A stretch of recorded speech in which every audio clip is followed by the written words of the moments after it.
स्वागत है PTC news ਦੇ ਵਿੱਚ ਸਾਰੇ ਦਰਸ਼ਕਾਂ ਦਾ ਤੇ ਮੈਂ ਹਰਪ੍ਰੀਤ ਸਿੰਘ ਵਿਚਾਰ ਤਕਰਾਰ ਲੈ ਕੇ ਇੱਕ ਵਾਰ ਫਿਰ ਤੋਂ ਤੁਹਾਡੇ ਸਾਹਮਣੇ ਹਾਜ਼ਰ ਹਾਂ।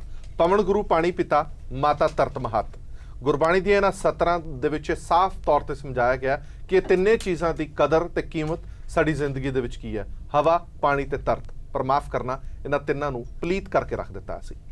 ਅੱਜ ਜੋ ਹਾਲਾਤ ਬਣੇ ਹੋਏ ਨੇ ਉਹਨਾਂ ਹਾਲਾਤਾਂ ਲਈ ਜ਼ਿੰਮੇਵਾਰ ਕੁਦਰਤ ਨਹੀਂ ਹੈ ਬਲਕਿ ਅਸੀਂ ਖੁਦ ਹਾਂ। ਅੱਜ ਜਦੋਂ ਐਕਸੀਡੈਂਟ ਹੋ ਰਹੇ ਨੇ, ਸਾਹ ਲੈਣ ਦੇ ਵਿੱਚ ਵੀ ਦਿੱਕਤ ਆ ਰਹੀ ਹੈ, ਸਮਝ ਨਹੀਂ ਆਉਂਦਾ ਕਿ ਅਸੀਂ ਕਿੱਧਰ ਵੱਲ ਨੂੰ ਤੁਰ ਪਏ ਹਾਂ। ਔਰ ਇਹ ਹਾਲਾਤ ਕੋਈ ਪਹਿਲੀ ਵਾਰ ਨਹੀਂ ਹੋਏ ਨੇ, ਪਹਿਲਾਂ ਵੀ ਹੁੰਦੇ ਨੇ, ਪਰ ਇਸ ਵਾਰ ਜਿਹੜੀ ਹਾਲਾਤ ਦੀ ਗੰਭੀਰਤਾ ਉਹ ਜ਼ਿਆਦਾ ਵੱਧ ਗਈ ਹੈ। ਇਸ ਲਈ ਸੋਚਣ ਲਈ ਮਜਬੂਰ ਕਰ ਦਿੱਤਾ ਗਿਆ ਕਿ ਆਉਣ ਵਾਲੇ ਦਿਨਾਂ ਦੇ ਵਿੱਚ ਹਾਲਾਤ ਹੋਰ ਵੀ ਬੱਤਰ ਹੋ ਸਕਦੇ ਨੇ ਜੇਕਰ ਅਸੀਂ ਹਾਲੇ ਵੀ ਨਾ ਸੰਭਲੇ। ਇਸੇ ਤੇ ਵਿਚਾਰ ਚਰਚਾ ਲੈ ਕੇ ਹਾਜ਼ਰ ਹੋਏ ਹਾਂ ਕਿ ਆਖਰਕਾਰ ਇਹਨਾਂ ਹਾਲਾਤਾਂ ਦੇ ਲਈ ਸਭ ਤੋਂ ਵੱਡਾ ਜ਼ਿੰਮੇਵਾਰ ਕੌਣ ਹੈ ਔਰ ਉਸ ਦੀ ਜ਼ਿੰਮੇਵਾਰੀ ਜਿੰਨੀ ਬਣਦੀ ਸੀ ਉਸ ਨੂੰ ਕਿਵੇਂ ਵੰਡਿਆ ਜਾ ਸਕਦਾ ਸੀ ਤਾਂ ਜੋ ਇਹ ਹਾਲਾਤ ਨਾ ਬਣ ਪਾਉਂਦੇ। ਇਸੇ ਤੇ ਵਿਚਾਰ ਚਰਚਾ ਕਰਾਂਗੇ। ਸਾਡਾ ਖਾਸ ਮਹਿਮਾਨ ਨੇ, ਸਭ ਤੋਂ ਪਹਿਲਾਂ ਜਾਣ ਪਛਾਣ ਕਰਾ ਦਈਏ ਫਿਰ ਆਪਾਂ ਅੱਗੇ ਵਧਦੇ ਹਾਂ। ਵਿਨੀਤ ਜੋਸ਼ੀ ਸਾਹਿਬ ਮੌਜੂਦ ਨੇ, ਸਕੱਤਰ ਨੇ ਬੀਜੇਪੀ ਪੰਜਾਬ ਬੀਜੇਪੀ ਦੇ। ਡਾਕਟਰ ਤਾਰਾ ਸਿੰਘ ਸੰਧੂ ਸਾਹਿਬ ਬੁਲਾਰ ਨੇ ਪੰਜਾਬ ਕਾਂਗਰਸ ਦੇ। ਡਾਕਟਰ ਦਲਜੀਤ ਸਿੰਘ ਚੀਮਾ ਸਾਹਿਬ ਬੁਲਾਰ ਨੇ ਸ਼੍ਰੋਮਣੀ ਅਕਾਲੀ ਦਲ ਦੇ ਸੀਨੀਅਰ ਆਗੂ ਨੇ। ਨਛੱਤਰ ਸਿੰਘ ਬੈਦਮਾਨ ਸਾਹਿਬ ਬੁਲਾਰ ਨੇ ਭਾਰਤੀ ਕਿਸਾਨ ਯੂਨੀਅਨ ਦੇ। ਬਹੁਤ ਬਹੁਤ ਸਵਾਗਤ ਹੈ ਸਾਰੇ ਮਹਿਮਾਨਾਂ ਦਾ। ਔਰ ਜਿਸ ਤਰ੍ਹਾਂ ਮੈਂ ਪਹਿਲਾਂ ਕਿਹਾ ਕਿ ਇਹ ਆਫਤ ਕੁਦਰਤੀ ਨਹੀਂ, ਇਹ ਮਨੁੱਖੀ ਹੈ, ਕਿਉਂਕਿ ਇਹਨਾਂ ਦੇ ਲਈ ਜ਼ਿੰਮੇਵਾਰ ਸੀ ਖੁਦ ਦਾ। ਜਿੰਨਾ ਅਸੀਂ ਕੁਦਰਤ ਨੂੰ ਦਾਂਗੇ ਦੁੱਗਣਾ ਤਿੱਗਣਾ ਕਰਕੇ ਸਾਨੂੰ ਉਹ ਵਾਪਸ ਦਿੰਦੀ ਹੈ, ਭਾਵੇਂ ਉਹ ਅਲਾਮਤ ਹੋਵੇ, ਭਾਵੇਂ ਉਹ ਪਲੀਤ ਕਰਨ ਵਾਲੀ ਚੀਜ਼ ਹੋਵੇ। ਇਸੇ ਤੇ ਚਰਚਾ ਕਰਦੇ ਹਾਂ। ਮੈਂ ਨਛੱਤਰ ਸਿੰਘ ਜੀ, ਸਭ ਤੋਂ ਪਹਿਲਾਂ ਤੁਹਾਡੇ ਤੋਂ ਜਾਣਨਾ ਚਾਹਾਂਗਾ, ਸਭ ਤੋਂ ਵੱਡੀ ਜ਼ਿੰਮੇਵਾਰੀ ਅੱਜ ਹਾਲਾਤਾਂ ਦੇ ਲਈ ਤੁਹਾਡੀ ਮੰਨੀ ਜਾ ਰਹੀ ਹੈ ਕਿ ਕਿਸਾਨ ਹੀ ਇਹਨਾਂ ਸਭ ਚੀਜ਼ਾਂ ਦੇ ਲਈ ਜ਼ਿੰਮੇਵਾਰ ਹੈ ਔਰ ਸਰਕਾਰ ਤੁਹਾਨੂੰ ਬਦਲ ਦੇਣ ਦੇ ਵਿੱਚ ਕਾਮਯਾਬ ਨਹੀਂ ਹੋ ਪਾਈ। ਤੁਸੀਂ ਪਰਾਲੀ ਨੂੰ ਅੱਗ ਲਗਾਈ, ਪਰ ਇਹਨਾਂ ਸਭ ਦਾ ਖਮਿਆਜ਼ਾ ਹੁਣ ਆਮ ਲੋਕ ਭੁਗਤ ਰਹੇ ਨੇ। ਤੁਸੀਂ ਵੀ ਭੁਗਤ ਰਹੇ ਹੋ, ਆਮ ਲੋਕ ਵੀ ਭੁਗਤ ਰਹੇ ਨੇ। ਹੁਣ ਆਮ ਚਰਚਾ ਦੇ ਵਿੱਚ ਇਹ ਆ ਰਿਹਾ ਕਿ ਕਿਸਾਨ ਨੇ ਪਰਾਲੀ ਸਾੜੀ, ਬਦਲ ਸਰਕਾਰ ਨਾ ਦੇ ਪਾਈ, ਖਮਿਆਜ਼ਾ ਸਾਨੂੰ ਭੁਗਤਣਾ ਪੈ ਰਿਹਾ। ਜਿਨ੍ਹਾਂ ਘਰਾਂ ਦੇ ਚਿਰਾਗ ਬੁਝ ਗਏ, ਅੱਜ ਉਹਨਾਂ ਦੇ ਨਾਲ ਗੱਲ ਕਰਦੇ ਆ ਤਾਂ ਉਹ ਕਹਿਣ ਦੇ ਵਿੱਚ ਦੁਚਿੱਤੀ 'ਚ ਨਹੀਂ ਆਉਂਦੇ ਕਿ ਸਭ ਦੇ ਲਈ ਕਿਸਾਨ ਜ਼ਿੰਮੇਵਾਰ ਹੈ। ਕਿਸਾਨ ਨੂੰ ਜੀ ਬੇਸ਼ੱਕ ਉਹਦੇ ਉੱਪਰ ਇਹ ਬਲੇਮ ਲੱਗ ਗਿਆ ਕਿ ਉਹਦੀ ਪਰਾਲੀ ਕਰਕੇ ਸਾਰਾ ਕੁਝ ਹੋ ਰਿਹਾ। ਇਹ ਕੱਲੀ ਪਰਾਲੀ ਨਹੀਂ, ਕਿੰਨੀ ਆਪਾਂ ਸਾਰਾ ਸਾਲ ਤੇਲ, ਗੈਸ, ਡੀਜ਼ਲ ਫੂਕ ਚਲੋ ਕੱਲੀ ਪਰਾਲੀ ਨਹੀਂ, ਪਰ ਜੀ ਪਰਾਲੀ ਦੇ ਉੱਪਰ ਜਦੋਂ ਅਸੀਂ ਇੱਕ ਕਾਰਨ ਤਾਂ ਹੈ ਹੀ ਹੈ ਨਾ ਪਰਾਲੀ ਦੀ। ਜਦੋਂ ਅਸੀਂ ਇੱਕ ਬੜਾ ਹੀ ਹਲਕਾ ਜਿਹਾ, ਬੜਾ ਹੀ ਛੋਟਾ ਜਿਹਾ ਅਸੀਂ ਇੱਕ ਉਹਨਾਂ ਨੂੰ ਸੁਝਾਅ ਦੇਤਾ ਕਿ ਸਾਨੂੰ ਤੁਸੀਂ 5000 ਰੁਪਈਆ ਏਕੜ ਜਾਂ ਤਾਂ ਸਾਨੂੰ ਮੁਆਵਜ਼ਾ ਦੇ ਦਿਓ ਜਾਂ ਸਾਨੂੰ 200 ਰੁਪਏ ਸਾਡੀ ਕੁਇੰਟਲ ਜੀਰੀ ਦੇ ਵਿੱਚ ਹੀ ਬੋਨਸ ਜੋੜ ਦਿਓ। ਸਿਰਫ ਕਾਗਜ਼ ਤੇ ਇੱਕ ਆਰਡਰ ਪਾਸ ਕਰਨ ਦੀ ਦੇਰ ਸੀ।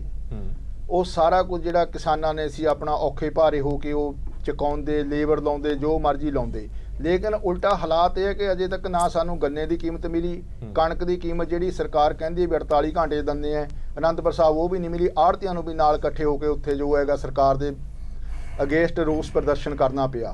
ਹੁਣ ਜੇ ਕਿਸਾਨ ਦੀ ਜੇਬ ਦੇ ਵਿੱਚ ਪੈਸਾ ਤਾਂ ਚਾਹ ਪੱਤੀ ਖਰੀਦਣ ਨੂੰ ਨਾ ਹੋਵੇ, ਤੇਲ ਪਾਣੀ ਨੂੰ ਵੀ ਨਾ ਹੋਵੇ, ਤਾਂ ਉਹ ਹੋਰ ਅੱਗੇ ਤੋਂ ਅੱਗੇ ਖਰਚੇ ਕਿਵੇਂ ਕਰੂਗਾ। ਡੀਜ਼ਲ ਨੂੰ ਅਗਰ ਅਸੀਂ ਪਰਾਲੀ ਦਾ ਕੋਈ ਬੰਦੋਬਸਤ ਕਰਨਾ, ਸਾਨੂੰ ਡੀਜ਼ਲ ਵੀ ਚਾਹੀਦਾ, ਲੇਬਰ ਨੂੰ ਪੈਸੇ ਵੀ ਦੇਣ ਨੂੰ ਚਾਹੀਦੇ ਨੇ, ਟਾਈਮ ਵੀ ਚਾਹੀਦਾ। ਟਾਈਮ ਵੀ ਸਾਡਾ ਪਹਿਲਾਂ ਹੀ ਘਟਾ ਕੇ 15 ਜੂਨ ਕਰਤਾ, ਜਿਹੜਾ ਕਿ 1 ਜੂਨ ਮੈਂ ਸਮਝਦਾ ਹੋਣਾ ਚਾਹੀਦਾ ਸੀ। ਅੱਛਾ, ਇੱਕ ਗੱਲ ਹੋਰ, ਆਮ ਤੌਰ ਤੇ ਜਿਹੜੀ ਚਰਚਾ ਛਿੜੀ ਹੋਈ ਹੈ ਕਿ ਕਿਸਾਨ ਥੋੜੇ ਪੈਸੇ ਬਚਾਉਣ ਲਈ ਜਾਂ ਥੋੜਾ ਖਰਚਾ ਕਰਨ ਦੇ ਲਈ ਉਹਨੇ ਖਰਚਾ ਨਹੀਂ ਕੀਤਾ ਔਰ ਖਮਿਆਜ਼ਾ ਐਡਾ ਵੱਡਾ ਭੁਗਤਣਾ ਪੈ ਰਿਹਾ। ਇਨਸਾਨੀ ਜਾਨਾਂ ਜਾ ਰਹੀਆਂ ਨੇ ਔਰ ਹੈਲਥ ਇਸ਼ੂਜ਼ ਕਿੰਨੇ ਹੋ ਗਏ ਨੇ ਤੁਹਾਨੂੰ ਪਤਾ, ਐਕਸੀਡੈਂਟ ਹੋ ਰਹੇ ਨੇ। ਇਹਨਾਂ ਸਭ ਦੇ ਲਈ ਤੁਹਾਨੂੰ ਨਹੀਂ ਲੱਗਦਾ ਕਿ ਜਿਹੜੀ ਕੀਮਤ ਉਤਾਰਨੀ ਸੀ ਉਹ ਬੜੀ ਥੋੜੀ ਸੀ? ਅਸੀਂ ਅੱਜ ਤੋਂ 2 ਸਾਲ ਪਹਿਲਾਂ ਤਾਂ ਕਹਿ ਸਕਦੇ ਹਾਂ ਜੀ ਕਿ ਇਗਨੋਰੈਂਸ ਦੇ ਵਿੱਚ ਇਹ ਸਾਰਾ ਕੁਝ ਹੁੰਦਾ ਰਿਹਾ ਤੇ ਕਦੇ ਵੀ ਇੰਨਾ ਰੌਲਾ ਨਹੀਂ ਸੀ ਪਾਇਆ। ਪਰ ਥੈਂਕ ਯੂ ਕਰਾਂਗੇ ਆਪਾਂ ਐਨਜੀਟੀ ਦਾ ਕਿ ਉਹ ਭਾਵੇਂ ਚਾਹੇ ਸਾਨੂੰ ਕਿਸਾਨਾਂ ਨੂੰ ਤਕਲੀਫ ਤੇ ਬਹੁਤ ਹੋ ਰਹੀ ਹੈ, ਸਾਡੇ ਤੇ ਬਹੁਤ ਜਕੜ ਪਿਆ ਹੋਇਆ, ਲੇਕਿਨ ਕਿਸਾਨਾਂ ਨੂੰ ਵੀ ਉਹਨਾਂ ਨੇ ਜਾਗਰਤ ਕਰਤਾ ਤੇ ਕਿਸਾਨਾਂ ਨੂੰ ਆਪਣੇ ਹੱਕਾਂ ਬਾਰੇ ਵੀ ਜਾਗਰਤ ਕਰਤਾ। ਅੱਗੇ ਬਿਊਰੋਕ੍ਰੇਸੀ ਕੀ ਕਰਦੀ ਸੀ, ਜਿਵੇਂ ਕਿਸਾਨਾਂ ਨੂੰ ਕਹਿਤਾ ਉਵੇਂ ਸੱਚ ਮੰਨ ਲੈਂਦੇ ਸੀ। ਇਹ ਪਹਿਲੀ ਵਾਰ ਹੈ ਕਿ ਉਹਨਾਂ ਨੂੰ ਪਤਾ ਲੱਗਿਆ ਕਿ ਕਾਨੂੰਨ ਦੇ ਵਿੱਚ ਫੈਸਲਾ ਕੁਝ ਹੋਰ ਹੁੰਦਾ ਤੇ ਬਿਊਰੋਕ੍ਰੇਸੀ ਆ ਕੇ ਉਹਦੀ ਹੋਰ ਐਕਸਪਲੇਨੇਸ਼ਨ ਦੇ ਦਿੰਦੀ ਹੈ। ਤੇ ਬਿਊਰੋਕ੍ਰੇਸੀ ਅਗਰ ਸਾਫ਼ ਨੀਤ ਹੁੰਦੀ, ਉਹ ਪਹਿਲਾਂ ਤੋਂ ਇਹਦਾ ਅਰੇਂਜਮੈਂਟ ਕਰਦੀ ਕਿ ਜੀਰੀ ਦਾ ਜਿਹੜਾ ਸੀਜ਼ਨ ਹੈ ਉਹ ਆਉਣ ਵਾਲਾ ਗਾ, ਤਾਂ ਸ਼ਾਇਦ ਇਹ ਪ੍ਰੋਬਲਮ ਨਾ ਹੁੰਦੀ। ਸਿਆਣਾ ਜੱਟ ਅਸੀਂ ਦੇਸੀ ਬੋਲੀ 'ਚ ਕਹਦੇ ਉਹਨੂੰ ਮੰਨਦੇ ਆ ਜਿਹੜਾ ਮਾਰਚ ਦੇ ਮਹੀਨੇ ਦੇ ਵਿੱਚ ਆਪਣੇ ਟਰੈਕਟਰ ਨੂੰ ਓਵਰਹਾਲਿੰਗ ਕਰਾ ਲਵੇ ਤਾਂ ਕਿ ਉਹਨੂੰ ਅੱਗੇ ਪ੍ਰੋਬਲਮ ਨਾ ਆਵੇ। ਤਾਂ ਸਰਕਾਰ ਸਾਡੀ ਕਿਆ ਕਰਦੀ ਹੈ ਕਿ ਪ੍ਰੋਬਲਮ ਆਉਣ ਤੋਂ ਬਾਅਦ ਅੱਗੇ ਉਹਦਾ ਸੋਲੂਸ਼ਨ ਸੋਚਦੀ ਹੈ, ਨਾ ਕਿ ਪਹਿਲਾਂ ਸੋਚਦੀ ਹੈ। ਮੈਂ ਛੋਟੀ ਜਿਹੀ ਉਦਾਹਰਨ ਦੇ ਦੇਵਾਂ। 7 ਨਵੰਬਰ ਨੂੰ ਅਸੀਂ ਕਣਕ ਦਾ ਆਖਰੀ ਸੀਜ਼ਨ ਦੇਖਦੇ ਹਾਂ ਬੀਜਣ ਵਾਸਤੇ, ਤੇ ਤੁਸੀਂ ਹੈਰਾਨ ਰਹਿ ਜੂਗੇ 3 ਤਰੀਕ ਤੱਕ ਅਜੇ ਉਹ ਫਾਰਮ ਮੰਗੇ ਸੀ ਉਹਨਾਂ ਨੇ ਕਿ ਸਾਨੂੰ ਫਾਰਮ ਦੇ ਦਿਓ ਤੇ ਉਹਦੇ ਵੀ ਸਬਸਿਡੀ ਦਾ ਇਹ ਨਹੀਂ ਪਤਾ ਕਿ ਕਿਹੜੇ ਬੰਦਿਆਂ ਦੀ 2.5 ਕਿੱਲੇ ਵਾਲੇ ਦਾ ਪਹਿਲਾ ਨੰਬਰ ਆਏਗਾ ਜਾਂ ਨਹੀਂ ਆਏਗਾ, ਕਿਉਂਕਿ ਸਰਕਾਰ ਨੇ ਭੰਬਲ ਭੂਸਾ ਰੱਖਿਆ। ਸਰਕਾਰ ਦੀ ਡਿਊਟੀ ਬਣਦੇ ਕੋ ਹਰ ਗੱਲ ਪਹਿਲਾਂ ਹੀ ਐਡਵਾਂਸ ਚ ਕਲੀਅਰ ਕਰੇ ਤਾਂ ਕਿ ਕਿਸਾਨਾਂ ਨੂੰ ਉਸ ਮੁਤਾਬਕ ਮੇਰੇ ਕਹਿਣ ਦਾ ਭਾਵ ਹੈ ਕਿ ਜਿਹੜੀ ਤੁਸੀਂ ਪਰਾਲੀ ਸਾੜੀ ਹੈ ਉਹਦਾ ਸਾਰਾ ਠੀਕਰਾ ਤੁਸੀਂ ਸਰਕਾਰ ਦੇ ਸਿਰ ਸਰਕਾਰ ਨੇ ਸਹਿਯੋਗ ਨਹੀਂ ਦਿੱਤਾ, ਜਿਸ ਕਰਕੇ ਤੁਹਾਡੇ ਕੋਲ ਕੋਈ ਬਦਲ ਨਹੀਂ। ਅਸੀਂ ਮੋਨੈਂਟਰੀ ਬਦਲ ਮੰਗਦੇ ਸੀ, ਜੇ ਸਾਨੂੰ ਮੋਨੈਂਟਰੀ ਬਦਲ ਮਿਲ ਜਾਂਦਾ ਤਾਂ ਇਹ ਪ੍ਰੋਬਲਮ ਇੰਨੀ ਨਹੀਂ ਸੀ। ਹਾਂਜੀ ਤਾਰਾ ਸਿੰਘ। ਹਰਪ੍ਰੀਤ ਜੀ, ਪਹਿਲੀ ਗੱਲ ਤਾਂ ਇਹ ਹੈ ਕਿ ਐਤਕੀ ਚਾਹੇ NGT ਕਰਕੇ ਹੋਇਆ, ਚਾਹੇ ਹਾਈ ਕੋਰਟ ਨੇ ਜਿਹੜਾ ਦੀਵਾਲੀ ਤੇ ਪਟਾਕਿਆਂ ਦੇ ਸੰਬੰਧ ਚ ਟਾਈਮ ਲਿਮਿਟ ਕੀਤੀ ਹੈ, ਚਾਹੇ ਮਤਲਬ ਪੰਜਾਬ ਪ੍ਰਦੂਸ਼ਣ ਕੰਟਰੋਲ ਵੱਲੋਂ ਅਵੇਅਰਨੈਸ ਕੰਪੇਨ ਚਲਾਈ ਜਾਂ ਪੰਜਾਬ ਐਗਰੀਕਲਚਰ ਡਿਪਾਰਟਮੈਂਟ ਵੱਲੋਂ, ਪਰ ਹੋਇਆ ਕੁਝ ਵੀ ਨਹੀਂ। ਉਹਦਾ ਤਾਰਾ ਸਿੰਘ ਜੀ, ਨਤੀਜੇ ਤਾਂ ਫਿਰ ਵੀ ਖਤਰਨਾਕ ਨੇ। ਉਹਦਾ ਸਿੱਟਾ ਨਿਕਲਿਆ ਕਿ ਪਹਿਲਾਂ ਦੇ ਮੁਕਾਬਲੇ ਤੇ 30% ਘੱਟ ਜਿਹੜਾ ਪਰਾਲੀ ਐਤਕੀ ਜਿਹੜੀ ਹੈ ਉਹ ਜਲਾਈ ਗਈ ਹੈ। ਹੁਣ ਕਿਸਾਨ ਬਿਲਕੁਲ ਆਪਣੀ ਥਾਂ ਠੀਕ ਹੈ। 1978 ਤੋਂ ਪੰਜਾਬ ਦੇ ਵਿੱਚ ਜੀਰੀ ਹੋ ਰਹੀ ਹੈ। ਸਰਕਾਰ ਭਾਵੇਂ ਕਾਂਗਰਸ ਦੀ ਹੋਵੇ, ਭਾਵੇਂ ਅਕਾਲੀ ਭਾਜਪਾ ਦੀ ਹੋਵੇ, ਇਹਦਾ ਹੱਲ ਨਹੀਂ ਹੋਇਆਗਾ। ਇਹ ਇੱਕ ਹਕੀਕਤ ਹੈ। ਦੋਏ ਹੱਥ ਜੋੜ ਕੇ ਸਾਨੂੰ ਪੋਲੀਟੀਕਲ ਪਾਰਟੀਆਂ ਨੂੰ ਮੰਨਣਾ ਚਾਹੀਦਾ। ਹੁਣ ਮਸਲਾ ਕੀ ਹੈ ਕਿ ਵੈਸਟ ਬੰਗਾਲ ਦੀ ਮੈਂ ਇੱਕ ਐਗਜ਼ਾਮਪਲ ਦਿੰਦਾ। ਵੈਸਟ ਬੰਗਾਲ 'ਚ ਸਿਰਫ 2% ਹੈਪੀ ਸੀਡਰ ਹੈ ਔਰ ਉਹ ਕੋਈ ਪਰਾਲੀ ਨਹੀਂ ਜਲਾਉਂਦੇ ਗੇ। ਉਹ ਕੀ ਕਰਦੇ ਆ ਕਿ 58% ਖੁੰਬ ਜਿਹੜੀ ਪੈਦਾ ਹੋ ਰਹੀ ਹੈ ਉਹ ਪਰਾਲੀ ਤੋਂ ਕਰ ਰਹੇ ਆ। ਮੈਂ ਸਮਝਦਾ ਕਿ ਇਹ ਪੰਜਾਬ ਨੂੰ, ਹਰਿਆਣੇ ਨੂੰ, ਇਹਨਾਂ ਨੂੰ ਵੈਸਟ ਬੰਗਾਲ ਵਾਲਾ ਮਾਡਲ ਜਿਹੜਾ ਉਹ ਪੰਜਾਬ 'ਚ ਲਿਆਉਣਾ ਪਊਗਾ। ਜਿਹੜਾ ਜ਼ਿੰਮੇਵਾਰੀ ਤਾਂ ਤੁਹਾਡੀ ਹੈ ਨਾ, ਕਿਸਾਨਾਂ ਨੂੰ ਸੂਚਿਤ ਕਰਨਾ, ਕਿਸਾਨਾਂ ਨੂੰ ਜਾਗਰੂਕ ਕਰਨਾ, ਜਾਂ ਉਹਨਾਂ ਨੂੰ ਸਾਧਨ ਮੁਹੱਈਆ ਕਰਾਉਣੇ, ਜੇ ਖੁੰਬਾਂ ਵੀ ਲਾਣੀਆਂ ਤਾਂ ਤੁਸੀਂ ਦਿਓਗੇ, ਬਣਦੀ ਹੈ। ਔਰ ਅਗਲੇ ਸੀਜ਼ਨ ਤੋਂ ਪਹਿਲਾਂ ਇਹਦਾ ਹੱਲ ਵੀ ਅਸੀਂ ਕੱਢਾਂਗੇ। ਇਸ ਸੀਜ਼ਨ ਲਈ ਕੌਣ ਜ਼ਿੰਮੇਵਾਰ ਫਿਰ? ਇਸ ਸੀਜ਼ਨ ਲਈ ਤਾਂ ਹੁਣ ਮੈਂ ਤੁਹਾਨੂੰ ਦੱਸਿਆ ਵੀ 1978 ਤੋਂ ਲੈ ਕੇ ਆਹੀ ਸਿਲਸਿਲਾ ਚੱਲਦਾ ਰਿਹਾ, ਕਿਉਂਕਿ ਅਸੀਂ ਸੈਂਟਰ ਨੂੰ ਕਿਹਾ ਸੀ ਵੀ 100 ਰੁਪਇਆ ਬੋਨਸ ਦੇ ਦਿਓ। ਸੈਂਟਰ ਨੇ ਬੋਨਸ ਨਹੀਂ ਦਿੱਤਾ। ਕਿਸਾਨ ਮਜਬੂਰ ਹੈ। ਕਿਸਾਨਾਂ ਨੇ ਕੁਝ ਅਵੇਅਰਨੈਸ ਅੰਦਰ ਨਹੀਂ ਪਰਾਲੀ ਜਲਾਈ ਗਈ, ਉਹਨਾਂ ਨੇ ਪਾਸੇ ਕੱਢ ਕੇ ਰੱਖੀ ਪਰਾਲੀ, ਜਿੱਧਰ ਨੂੰ ਮਰਜ਼ੀ ਸੜਕਾਂ ਤੇ ਜਾ ਕੇ ਦੇਖ ਲਓ ਪਈ ਹੈ, ਪਰ ਬਹੁਤਿਆਂ ਨੇ ਜਲਾ ਦਿੱਤੀ ਹੈ। ਨਹੀਂ, ਫਿਰ ਤੁਸੀਂ ਕੋਈ ਕਾਰਵਾਈ ਕਿਉਂ ਨਹੀਂ ਕੀਤੀ ਉਹਨਾਂ ਦੇ ਖਿਲਾਫ? NGT ਨੇ ਸਖਤ ਦਿਸ਼ਾ ਨਿਰਦੇਸ਼ ਦਿੱਤੇ ਸੀ ਜਦੋਂ, ਔਰ ਇਸ ਲਈ ਦੂਜੀਆਂ ਪੋਲੀਟੀਕਲ ਪਾਰਟੀਆਂ ਕਹਿ ਰਹੀਆਂ ਤੁਹਾਡਾ ਵੋਟ ਬੈਂਕ ਹੈ, ਇਸ ਲਈ ਤੁਸੀਂ ਕਾਰਵਾਈ ਨਹੀਂ ਕਰ ਰਹੇ ਉਹਨਾਂ ਦੇ ਖਿਲਾਫ। ਪੰਜਾਬ ਸਰਕਾਰ ਇਹ ਮਹਿਸੂਸ ਕਰਦੀ ਸੀ ਕਿ ਜੇ ਸੈਂਟਰ ਮਦਦ ਕਰ ਦੇਵੇ ਇਸ ਵਿਸ਼ੇਸ਼ ਹਾਲਤਾਂ ਦੇ ਵਿੱਚ ਕਿਸਾਨ ਦੀ, ਤਾਂ ਇਸ ਪ੍ਰੋਬਲਮ ਦਾ ਫੌਰੀ ਹੱਲ ਹੋ ਸਕਦਾ। ਸੋ ਤੁਸੀਂ ਅੱਖੋਂ ਪਰੋਖੇ ਕੀਤੇ ਇਹ ਮਾਮਲਾ? ਨਹੀਂ, ਅੱਖੋਂ ਪਰੋਖੇ ਨਹੀਂ, ਕੁਝ ਕੇਸ ਹੋਏ ਆ। ਲੁਧਿਆਣਾ ਦੇ ਵਿੱਚ ਕੋਈ ਫੈਕਟਰੀ ਪ੍ਰਦੂਸ਼ਣ ਫੈਲਾਉਂਦੀ ਹੈ, ਨਾਲ ਦੇ ਨਾਲ ਚਲਾਨ ਕੱਟ ਕੇ ਤੁਸੀਂ ਫੈਕਟਰੀ ਸੀਲ ਕਰ ਦਿੰਦੇ ਹੋ। ਇੱਕ ਕਿਸਾਨ ਦੇ ਜੇਕਰ ਬਾਲੀ ਹੈ ਪਰਾਲੀ, ਜਾਂ ਤੁਹਾਨੂੰ ਇਹ ਕਿਹਾ ਹੋਇਆ ਕਿ ਪਰਾਲੀ ਨਹੀਂ ਬਾਲਣੀ, ਤੁਸੀਂ ਕਾਰਵਾਈ ਕਿਉਂ ਨਹੀਂ ਕਰਦੇ? ਨਹੀਂ, ਕਿਸਾਨ ਮਜਬੂਰ ਦਿਸ ਰਿਹਾ ਸਾਨੂੰ। ਕਿਸਾਨ ਮਜਬੂਰ ਹੈ। ਮਜਬੂਰੀ ਇੱਕ ਕਾਰਖਾਨੇ ਵਾਲਾ ਮਜਬੂਰੀ ਆਪਣੀ ਲੰਘ ਰਿਹਾ, ਕਾਰਖਾਨੇ ਵਾਲਾ ਆਪਣੀ ਮਜਬੂਰੀ ਇਸ ਕਰਕੇ ਉਹਨੂੰ ਪ੍ਰੇਰਨਾ ਨਾ ਤਾਂ ਰੁਕਿਆ ਜਾ ਸਕਦਾ, ਉਹਦੇ ਤੇ ਸਖਤੀ ਨਹੀਂ ਕੀਤੀ ਜਾ ਸਕਦੀ। ਠੀਕ ਹੈ, ਚਲੋ ਵਿਨੀਤ ਜੀ, ਸਖਤੀ ਨਹੀਂ ਕੀਤੀ ਜਾ ਸਕਦੀ ਕਿਸਾਨ ਦੇ ਉੱਤੇ। NGT ਭਾਵੇਂ ਜਿੰਨਾ ਮਰਜ਼ੀ ਕਹੀ ਜੇ, ਜਦ ਤੱਕ ਸੋਰਸਸ, ਜਦ ਤੱਕ ਤੁਸੀਂ ਬਦਲ ਨਹੀਂ ਦਿੰਦੇ, ਤਦ ਤੱਕ ਕੁਝ ਨਹੀਂ ਹੋ ਸਕਦਾ। ਜ਼ਿੰਮੇਵਾਰੀ ਤੁਹਾਡੀ ਸਰਕਾਰ ਦੀ ਵੀ ਹੈ, ਕੇਂਦਰ ਸਰਕਾਰ ਨੇ ਵੀ ਕੋਈ ਹੱਥ ਪੱਲਾ ਨਾ ਤਾਂ ਕਿਸਾਨ ਦਾ ਫੜਾਇਆ, ਨਾ ਪੰਜਾਬ ਸਰਕਾਰ ਨੇ। ਤੁਹਾਡੀ ਗੱਲ ਠੀਕ ਹੈ, ਔਰ ਜਦ ਤੋਂ ਸ਼ੁਰੂ ਚ ਕਿਹਾ ਸੀਗਾ ਕਿ ਮਨੁੱਖੀ ਕਾਰਨ ਨੇ ਔਰ ਅਸੀਂ ਸਭ ਲੋਕ ਮਨੁੱਖ ਨੇ ਔਰ ਅਸੀਂ ਸਭ ਜ਼ਿੰਮੇਵਾਰ ਹਾਂ। ਉਸ ਚ ਫਿਰ ਪੋਲੀਟੀਕਲ ਪਾਰਟੀਆਂ ਸਾਡੇ ਤੋਂ ਬਣੀਆਂ, ਸਰਕਾਰਾਂ ਬਣੀ ਆ ਨਹੀਂ ਹੈ। Centre pollution control board of India, ਇਹਦੀ IIT ਕਾਨਪੁਰ ਦੇ ਨਾਲ ਇੱਕ ਸਟੱਡੀ ਹੈ, ਜਿਹੜੀ ਸਟੱਡੀ ਕਹਿੰਦੀ ਹੈ ਕਿ ਦਿੱਲੀ ਦੇ ਅੰਦਰ ਜਿਹੜਾ ਪੋਲਿਊਸ਼ਨ ਹੈ ਉਹਦਾ 80% ਪੋਲਿਊਸ਼ਨ ਜਿਹੜਾ ਹੈਗਾ ਉਹ ਦਿੱਲੀ ਦੇ ਅੰਦਰੋਂ ਹੀ ਬਣਦਾ ਹੈ। ਭਾਵੇਂ ਕਿ ਦਿੱਲੀ ਦੇ ਅੰਦਰ ਜਿਹੜਾ ਕ੍ਰਾਈਸਿਸ ਹੈ ਉਹਦੇ ਲਈ 80% ਜ਼ਿੰਮੇਵਾਰ ਜੇ ਕੁਝ ਹੈ ਤੇ ਦਿੱਲੀ ਆਪ ਹੈ। ਠੀਕ ਹੈ, ਇੱਕ ਔਰ ਜਿਹੜਾ ਬਾਕੀ ਦਾ 20% ਹੈ, ਉਸ 20% ਚ ਪਰਾਲੀ ਕਿੰਨਾ ਵੱਡਾ ਫੈਕਟਰ ਹੈ, ਇਹ ਦੇਖਣ ਵਾਲੀ ਗੱਲ ਹੋਏਗੀ। ਪੰਨੂ ਸਾਹਿਬ ਜਿਹੜੇ ਆਪਣੇ ਪੰਜਾਬ ਪੋਲਿਊਸ਼ਨ ਕੰਟਰੋਲ ਬੋਰਡ ਵਾਲੇ ਨੇ, ਉਹਨਾਂ ਦੀ ਜਿਹੜੀ 2 ਦਿਨ ਪਹਿਲੇ ਪ੍ਰੈਸ ਕਾਨਫਰੰਸ ਹੋਈ ਹੈ, ਜੇ ਉਸ ਪ੍ਰੈਸ ਕਾਨਫਰੰਸ ਨੂੰ ਧਿਆਨ ਨਾਲ ਸਮਝਿਆ ਜਾਵੇ ਤੇ ਉਹਨਾਂ ਦੇ ਕਹਿਣਾ ਹੈ ਕਿ ਜਿਹੜਾ ਪਰਾਲੀ ਦਾ ਧੂੰਆਂ ਹੈ ਇਸ ਵਕਤ ਵਿੰਡ ਦਾ ਡਾਇਰੈਕਸ਼ਨ ਪਾਕਿਸਤਾਨ ਵੱਲ ਹੈ, ਦਿੱਲੀ ਵੱਲ ਨਹੀਂ ਹੈ। ਤੇ ਵਿਚ ਮੀਨਸ ਜੇ ਪਰਾਲੀ ਦਾ ਧੂੰਆਂ ਉੜ ਕੇ ਜਾਂਦਾ ਵੀ ਹੋਊਗਾ ਤੇ ਉਹ ਪਾਕਿਸਤਾਨ ਇਸ ਵਾਲੇ ਪਾਸੇ ਜਾਂਦਾ ਹੋਊਗਾ, ਜੰਮੂ ਕਸ਼ਮੀਰ ਵਾਲੇ ਪਾਸੇ ਜਾਂਦਾ ਹੋਊਗਾ। ਮੈਂ ਦਿੱਲੀ ਵੱਲ ਤਾਂ ਹਜੇ ਗਿਆ ਹੀ ਨਹੀਂ, ਮੈਂ ਤਾਂ ਗੱਲ ਹੀ ਪੰਜਾਬ ਦੀ ਕਰ ਰਿਹਾ। ਮੈਂ ਤਾਂ ਦਿੱਲੀ ਵੱਲ ਵਿਨੀਤ ਜੀ ਗਿਆ ਹੀ ਨਹੀਂ। ਇੱਕ ਸੈਕਿੰਡ ਵਿੱਚ ਗੱਲ ਤਾਂ ਖਤਮ ਹੁੰਦਾ, ਤੁਹਾਡੀ ਗੱਲ ਤੇ ਵੀ ਆਇਆ ਨਾ, ਤਾਂ ਉਸ ਵੱਲ ਜਾਂਦਾ ਹੈ। ਤਾਂ ਉੱਥੇ ਦਾ ਜਿਹੜਾ ਕ੍ਰਾਈਸਿਸ ਹੈ, ਜਿਹਦੇ ਕਰਕੇ ਇੱਕ ਨੈਸ਼ਨਲ ਨਿਊਜ਼ ਬਣੀ ਹੈ, ਜਿਹਦੇ ਕਰਕੇ ਸਭ ਕੁਝ ਹੋ ਰਿਹਾ ਹੈ, ਉਹ ਇੱਕ ਬਹੁਤ ਵੱਡਾ ਜਿਹੜਾ ਉਹਦਾ ਕਾਰਨ ਦਿੱਲੀ ਦੇ ਅੰਦਰ ਐਗਜ਼ਿਸਟ ਕਰਦਾ ਹੈ, ਉਹ ਜਿਹੜਾ ਆਸ-ਪਾਸ ਦਾ ਕਲਸਟਰ ਹੈ 4-5 ਸ਼ਹਿਰਾਂ ਦਾ ਉਹਦੇ ਅੰਦਰ ਐਗਜ਼ਿਸਟ ਕਰਦਾ ਹੈ। ਸ਼ਾਇਦ ਸਾਡੇ ਕਰਕੇ, ਕਿਸਾਨਾਂ ਕਰਕੇ ਘੱਟ ਹੈ। ਇਸ ਕਰਕੇ ਇਹਨੂੰ ਤੁਸੀਂ ਕਿਸਾਨ ਪਰਾਲੀ ਔਰ ਪਰਾਲੀ ਲਈ ਅਗਰ ਕੰਪਨਸੇਸ਼ਨ ਇਸ ਪਾਸੇ ਲੈ ਜਾਣਾ ਗਲਤ ਗੱਲ ਹੋਏਗੀ। ਇੱਕ ਦੂਸਰਾ, ਪੰਜਾਬ ਦੇ ਅੰਦਰ ਵੀ ਜਿਹੜਾ ਅੱਜ ਕ੍ਰਾਈਸਿਸ ਹੈ ਜਿਹੜਾ ਫੌਗ ਦਾ, ਉਹਦਾ ਵੀ ਤੁਸੀਂ ਦੇਖੋ ਧਿਆਨ ਦੇ ਨਾਲ, ਇੱਕ ਤਾਂ ਟੈਂਪਰੇਚਰ ਦਾ ਸਡਨ ਡਿਪ ਹੈ ਔਰ ਇੱਕ 에ਅਰ ਦੀ ਮੂਵਮੈਂਟ ਉਨੀ ਨਹੀਂ ਹੈ ਜਿੰਨੀ ਉਸ ਨੂੰ ਮੂਵ ਕਰਨ ਵਾਸਤੇ ਹੋਣਾ ਚਾਹੀਦਾ ਹੈ। ਔਰ ਉੱਪਰ ਜਿਹੜਾ ਹੈਗਾ ਹੈ ਇਹ ਕੰਬਾਈਨਡ ਰੀਜ਼ਨਸ ਕਰਕੇ ਜਿਹੜਾ ਹੈਗਾ ਹੈ ਅੱਜ ਪੰਜਾਬ ਦੇ ਅੰਦਰ ਇਹ ਚੀਜ਼ ਇਰਪਟ ਹੋਈ ਹੈ।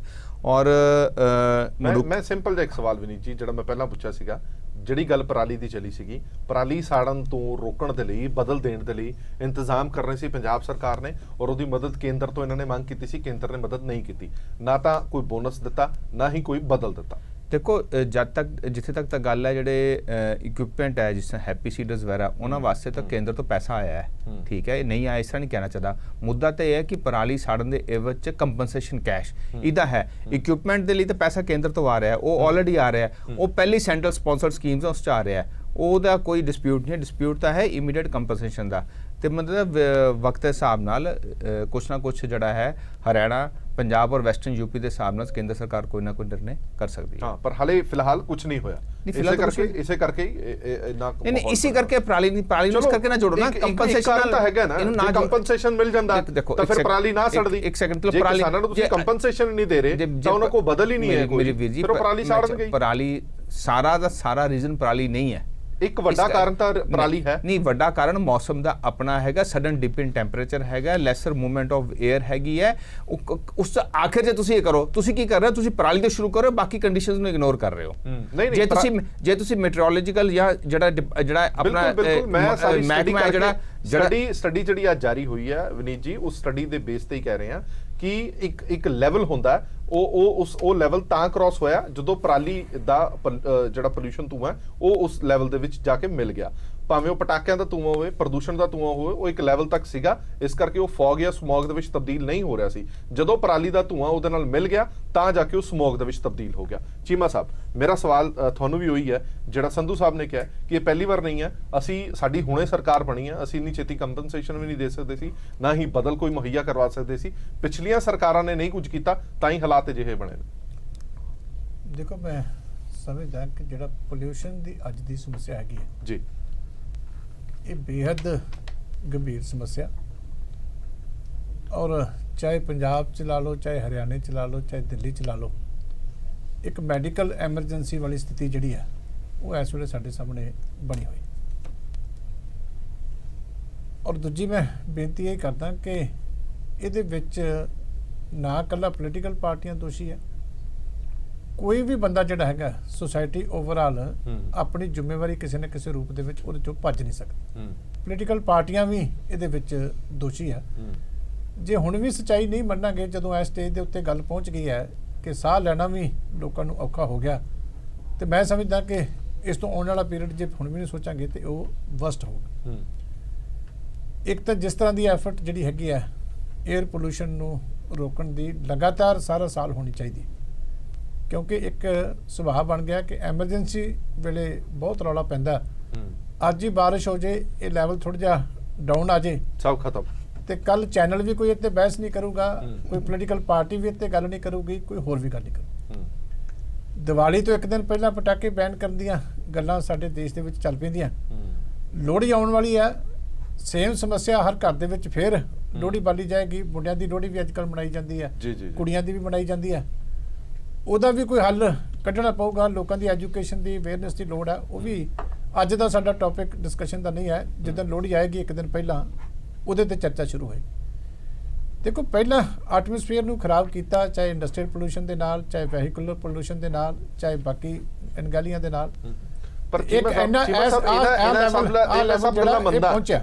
ਤੇ ਚੈੱਕ ਰੱਖਣਾ ਜਾਂ ਰੋਕ ਲਾਣੀ ਉਹ ਤਾਂ ਸਰਕਾਰਾਂ ਦਾ ਹੀ ਕੰਮ ਹੈ ਨਾ ਜੀ। ਸਭ ਤੋਂ ਪਹਿਲਾਂ ਮੰਨਣਾ ਚਾਹੀਦਾ ਸਾਨੂੰ, ਚਾਹੇ ਸੈਂਟਰਲ ਗਵਰਨਮੈਂਟ ਹੈ, ਚਾਹੇ ਸਟੇਟ ਗਵਰਨਮੈਂਟ ਹੈਗੀ ਹੈ, ਚਾਹੇ ਹੁਣ ਦੀ ਹੈ, ਚਾਹੇ ਪਹਿਲੀਆਂ ਹੈਗੀਆਂ ਜੀ, ਕਿ ਜਿਸ ਲੈਵਲ ਤੇ ਪੋਲੂਸ਼ਨ ਦਾ ਏਜੰਡਾ ਹੋਣਾ ਚਾਹੀਦਾ ਸੀ ਗਵਰਨਮੈਂਟ ਦੇ ਲੈਵਲ ਤੇ, ਉਹ ਏਜੰਡਾ ਉਸ ਲੈਵਲ ਦਾ ਨਹੀਂ ਰਿਹਾ।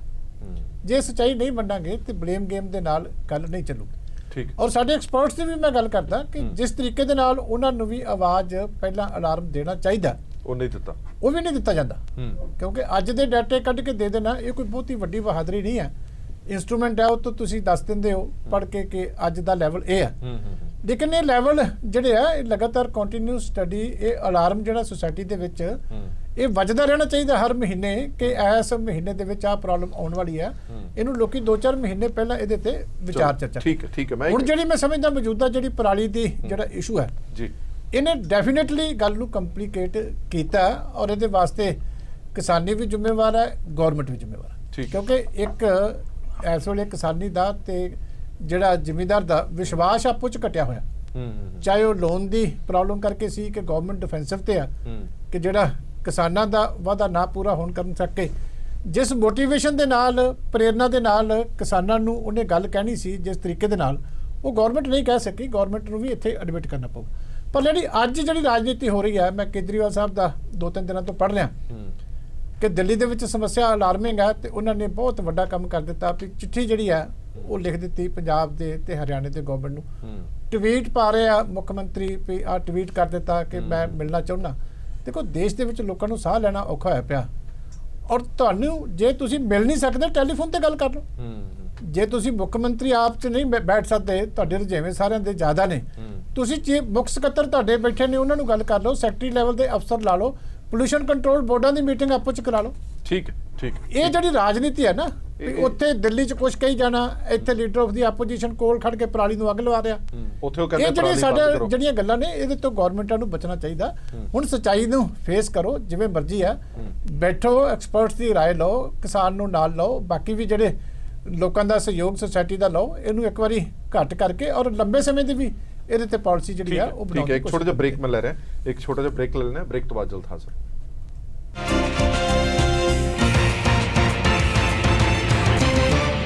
ਬ੍ਰੇਕ ਤੋਂ ਬਾਅਦ ਦਰਸ਼ਕਾਂ ਦਾ ਇੱਕ ਵਾਰ ਫਿਰ ਤੋਂ ਸਵਾਗਤ ਹੈ। ਸਾਡੀ ਵਿਚਾਰ ਚਰਚਾ ਜਾਰੀ ਹੈ। ਜੋ ਆਫਤ ਬਣੀ ਹੋਈ ਹੈ ਇਸ ਧੂਏ ਦੀ, ਸਮੋਗ ਦੀ, ਇਸ ਕਰਕੇ ਦੁਰਘਟਨਾਵਾਂ ਹੋ ਰਹੀਆਂ ਨੇ ਔਰ ਸਾਹ ਲੈਣਾ ਵੀ ਮੁਸ਼ਕਲ ਹੋਇਆ ਪਿਆ। ਇਸ ਦੇ ਲਈ ਜ਼ਿੰਮੇਵਾਰ ਕੌਣ ਹੈ? ਥੋੜੇ ਜਿਹੇ ਆંકੜੇ ਨੇ ਸਾਡੇ ਕੋਲ, ਉਹ ਵੀ ਤੁਹਾਨੂੰ ਦੱਸ ਦਈਏ ਕਿ ਇਕੱਲੇ ਲੁਧਿਆਣਾ ਦੇ ਵਿੱਚ ਹੀ ਹਰ ਰੋਜ਼ 1500 ਵਹੀਕਲ ਨਿਕਲਦੇ ਨੇ ਔਰ ਤੁਸੀਂ ਅੰਦਾਜ਼ਾ ਲਾਓ ਕਿ ਸਿਰਫ ਲੁਧਿਆਣਾ 'ਚ 1500 ਨਿਕਲ ਰਹੇ ਨੇ ਤਾਂ ਪੂਰੇ ਪੰਜਾਬ ਦੇ ਵਿੱਚ ਕਿੰਨੇ ਕੁ ਵਹੀਕਲ ਨਿਕਲਦੇ ਹੋਣੇ ਔਰ ਉਹਨਾਂ ਤੋਂ ਨਿਕਲਦਾ ਧੂਆਂ ਕਿੰਨਾ ਕੁ ਪ੍ਰਦੂਸ਼ਣ ਫੈਲਾਉਂਦਾ ਹੋਣਾ। ਇਸ ਤੋਂ ਇਲਾਵਾ ਇਸ ਸਮੋਗ ਦੇ ਕਾਰਨ ਜਿਹੜੇ ਨੇ ਦਿੱਲੀ ਦੇ ਵਿੱਚ ਜਿਹੜੇ ਐਲਾਨ ਹੋਏ ਨੇ ਉਸ ਦੇ ਵਿੱਚ ਕੰਸਟਰਕਸ਼ਨ ਬੰਦ ਕਰ ਦਿੱਤੀ ਗਈ ਹੈ। ਦਿਹਾੜੀਦਾਰ ਜਿਹੜੇ ਨੇ ਉਹ ਵਿਹਲੇ ਹੋ ਗਏ ਨੇ, ਛੋਟੇ ਦੁਕਾਨਦਾਰ ਨੇ ਉਹ ਵਿਹਲੇ ਹੋ ਗਏ ਨੇ, ਸਕੂਲ ਕਾਲਜ ਬੰਦ ਕਰ ਦਿੱਤੇ ਗਏ ਨੇ, ਟਰਾਂਸਪੋਰਟੇਸ਼ਨ ਦਾ ਕੰਮ ਘਟਾ ਦਿੱਤਾ ਗਿਆ ਔਰ ਕਹਿਣ ਦਾ ਭਾਵ ਹੈ ਕਿ ਤੁਹਾਡੀ ਰੋਜ਼ਮर्रा ਦੀ ਜ਼ਿੰਦਗੀ ਦੇ ਉੱਤੇ ਇਸ ਦਾ ਡੂੰਘਾ ਤੇ ਵੱਡਾ ਅਸਰ ਹੋਇਆ। ਮੈਂ ਤੁਹਾਡੇ ਤੋਂ ਜਾਣਨਾ ਚਾਹੁੰਦਾ ਨਛੱਤਰ ਸਿੰਘ ਜੀ, ਇਹ ਸਾਰੀਆਂ ਚੀਜ਼ਾਂ ਤੁਸੀਂ ਦੇਖ ਰਹੇ ਹੋ, ਦਿਹਾੜੀਦਾਰ ਵਿਹਲਾ ਹੋ ਗਿਆ, ਸਕੂਲਾਂ ਦੇ ਵਿੱਚ ਬੱਚਿਆਂ ਨੂੰ ਛੁੱਟੀਆਂ, ਕਾਲਜਾਂ ਦੇ ਵਿੱਚ ਬੱਚਿਆਂ ਨੂੰ ਛੁੱਟੀਆਂ ਹੋ ਗਈਆਂ, ਪੰਜਾਬ ਦੇ ਵਿੱਚ ਵੀ, ਔਰ ਅਜਿਹੇ ਜਿਹੜੇ ਹਾਲਾਤ ਬਣਦੇ ਨੇ, ਥੋੜਾ ਜਿਹਾ ਤੁਹਾਨੂੰ ਕਿਸਾਨ ਭਾਈਚਾਰੇ ਨੂੰ ਸੋਚਣ ਦੀ ਲੋੜ ਹੈ ਕਿ ਨਹੀਂ? ਤੁਹਾਨੂੰ ਨਹੀਂ ਲੱਗਦਾ ਕਿ ਬਹੁਤ ਵੱਡੀ ਅਲਾਮਤ ਬਣਦੀ ਜਾ ਰਹੀ ਹੈ ਚੀਜ਼ਾਂ? ਅਲਾਮਤ ਦੇ ਨਾਲ ਅਸੀਂ ਸਹਿਮਤ ਹਾਂ ਜੀ, ਪਰ ਬੜੇ ਦੁੱਖ ਨਾਲ ਕਹਿਣਾ ਪੈਂਦਾ ਕਿ 1 ਮਹੀਨੇ ਤੋਂ ਇਹ ਇਸ਼ੂ ਚੱਲ ਰਿਹਾ।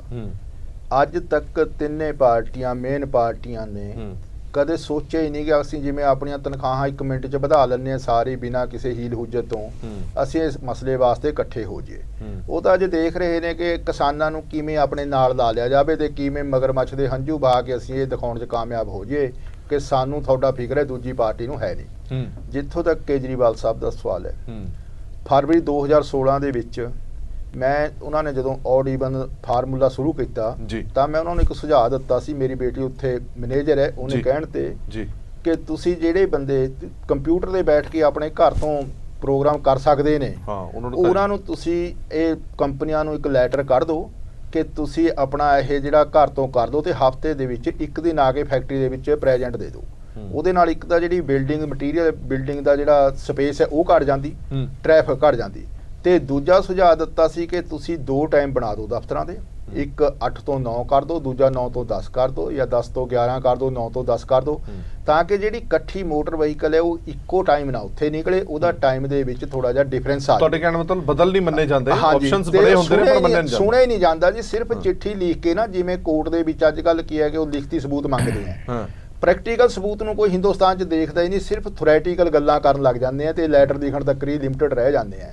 ਉਸ ਤੋਂ ਬਾਅਦ ਫਿਰ ਅਸੀਂ ਜਦੋਂ ਇਹ ਕੋਈ ਗੱਲ ਇਹ ਸੁਣਦੇ ਨਹੀਂ ਹੈ। ਅਗਰ ਵਿਚਾਰ ਕਰਿਆ ਜਾਵੇ ਕੰਸਟਰਕਸ਼ਨ ਦਾ, ਡੀਜ਼ਲ ਗੱਡੀਆਂ ਦਾ, ਤੇ ਇਸ ਤੋਂ ਇਲਾਵਾ ਜਿਹੜਾ ਇਹ ਹੁਣ ਐਮਰਜੈਂਸੀ ਆਈ ਹੈ ਜਿਹਦੇ ਜੱਟਾਂ ਨੂੰ ਬਲੇਮ ਦਿੱਤਾ, ਉਹ ਇਹ ਹੈ ਕਿ ਜਿਹੜਾ ਸਿਆਲ ਦਾ ਮੌਸਮ ਹੈ ਉਹ ਇਸ ਵੇਲੇ ਐਡਵਾਂਸ ਹੈ। ਅੱਗੇ ਆਪਾਂ ਦੇਖਦੇ ਸੀ ਕਿ ਦਸੰਬਰ ਤੱਕ ਜੀ, ਜੀ, ਗਰਮੀ ਆਈ ਜਾਂਦੀ ਸੀ। ਹੁਣ ਜੂਨ ਠੰਡਾ ਹੋ ਗਿਆ ਤੇ ਜਿੰਨੀ ਗੈਸ ਤੇਲ ਪੈਟਰੋਲ ਉੱਤੇ ਹਵਾ 'ਚ ਫਿਰਦਾ ਸੀ ਉਹ ਸਾਰਾ ਭਾਰਾ ਹੋ ਕੇ ਥੱਲੇ ਆ ਗਿਆ ਤੇ ਇਹਦੇ ਕਰਕੇ ਸਾਡੀ ਵਿਜੀਬਿਲਟੀ ਘਟ ਗਈ। ਵਿਜੀਬਿਲਟੀ ਘਟ ਗਈ ਤਾਂ ਅਸੀਂ ਸਮੋਗ ਦਾ ਇਹਨੂੰ ਨਾਂ ਦੇਤਾ ਧੂਆਂ, ਸਿਰਫ ਇਸ ਕਰਕੇ ਕਿ ਜਿਹੜੀ ਗੈਸ ਅਸੀਂ ਸਾਡੀ ਆਪਣਾ 1 ਕਿਲੋ ਜਿੱਥੇ ਬਲਣੀ ਸੀ ਖਾਣਾ ਬਣਾਉਣ ਵਾਸਤੇ ਗੱਡੀਆਂ ਵਾਸਤੇ ਉੱਥੇ 1.5 ਕਿਲੋ ਬਲਣ ਲੱਗੀ। ਗਰੀਬ ਬੰਦੇ ਚੱਕ ਕੇ ਦਿੱਲੀ ਦੇ ਵਿੱਚ ਟਾਇਰੇ ਫੂਕੀ ਜਾਂਦੇ ਨੇ।